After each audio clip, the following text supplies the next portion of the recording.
అదే రేవుపాటి గురించి ఏదో వచ్చినాయి అన్ని పేపర్లో కొన్ని నేను కూడా ఉన్నాను నేను అలాగే ఉన్నానని వచ్చింది కదా. నేను ఆల్రెడీ నేను ఎక్స్ప్లెయిన్ చేశాను, అన్ని పేపర్లో రావడం జరిగింది. కానీ మీరు కూడా ఇటువంటి ఇన్సిడెంట్లు రాయడం ఎందుకంటే మంచిది, ఎందుకంటే పబ్లిక్ అవేర్నెస్ సొసైటీ బాగుంచి మీరు అన్ని హైలైట్ చేసి వస్తే ఉన్న యూత్ డెఫినెట్గా దాన్ని చూసి నేర్చుకుంటారు.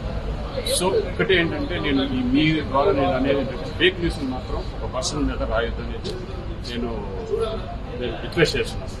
తెలుసుకొని నిజంగా ఉందంటే ఏదో రాయండి, లేదంటే లేదంటే కానీ ఎలా వెళ్ళాలి, ఒకవేళ నిజంగా ఇంకా చేసినా ఇంకా రాస్తున్నారు అనుకోండి చాలిస్తే కోర్టు కానీ లేకపోతే నేను కేసు ఫైల్ చేయడం